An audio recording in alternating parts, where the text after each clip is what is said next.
देखिए, आज जन्मदिन मेरा हमारे सभी भक्तों ने मिल करके मनाया है।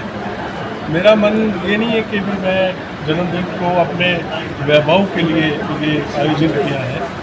आज का जो मेरा जन्मदिन का दिवस है, ये केवल संतों से आशीर्वाद लेने के लिए, मेरे गुरु जी के रूप में मैं सभी संतों को मानता हूँ। उनका आशीर्वाद मुझे संस्था में जो काम हो रहे हैं, जो हम समाज के हित के लिए काम कर रहे हैं, उसके लिए आशीर्वाद हमें मिले और ताकत मिले।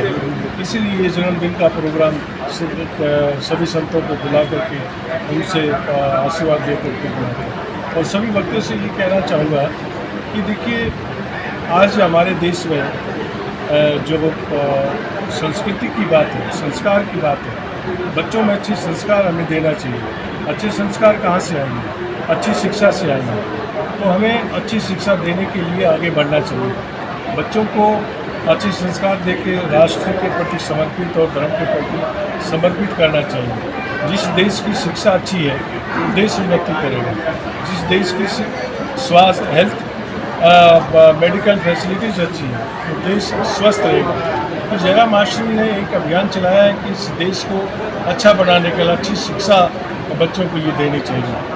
महाराज जी, कल से नवरात्र शुरू निर्भर बने, बच्चों को अच्छे रोजगार मिले, बच्चों को अच्छी शिक्षा के माध्यम से इस राष्ट्र को आगे बढ़ाने के मौके मिले, देश से अच्छे साइंटिस्ट, अच्छे इंजीनियर, अच्छे डॉक्टर्स तैयार करें। इसके लिए जयराम आश्रम ने प्रयास किया है कि उस तरह की व्यवस्था अच्छी शिक्षा के माध्यम से ये हो पाएगा। ये हम लोग इसमें लगे हुए हैं। यही मैंने आज कहा है कि ऐसे कामों में आप कोई भी संस्था करती हो, उसको आप सहयोग करें। सभी की इच्छा रहती है अच्छे काम में मैं कुछ न कुछ सहयोग करूं। तो इससे बड़ा शिक्षा दान से बड़ा कोई दान नहीं है। महाराज जी, तो आपने आगे बढ़ करके इसमें सहयोग करना चाहिए।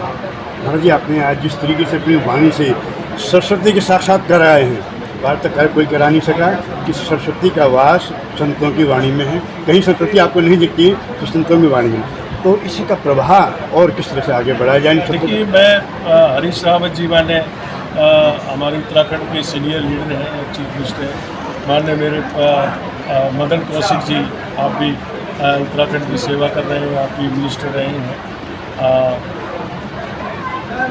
प्रयागराज में जो बात आप पूछ रहे हैं कि सरस्वती की, प्रयागराज में ये बात उठी थी कि महाराज श्री हम लोग यहाँ गंगा स्नान कर रहे हैं संगम पे आकर के। यहाँ तो गंगा और जमुना जी हैं, इन दो नदियों को मिलाकर के संगम बन रहा है। तो तीसरी जो कहते हैं सरस्वती लुप्त है, लेकिन वो कहते हैं कि भी है वो, लेकिन है कहाँ वो?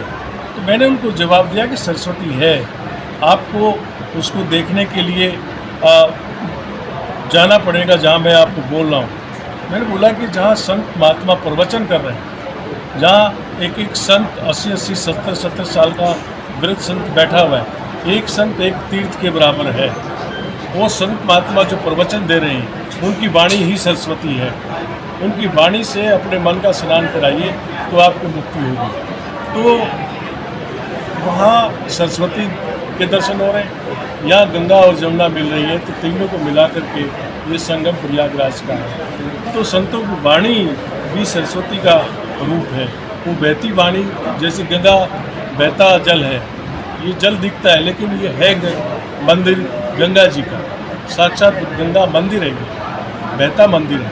तो इसी तरह सरस्वती भी संतों की जो वाणी है, वो सरस्वती का महाराज जी, कल से नवरात्रि शुरू हो रही है। सतपाल ब्रह्मचारी जी वहाँ के सांसद चुने गए, तो ये कांग्रेस में एक रिक्तता है, यहाँ आ गई है, क्योंकि आपका नेतृत्व, आपका जो संपर्क है सीधा शीर्ष नेतृत्व आपको पसंद करता है। तो आज कांग्रेस की कुछ न कुछ यहाँ जो शून्यता है, तो कहीं ना कहीं आपकी राजनीतिक में जो है भागीदारी कुछ कम होती जा रही है।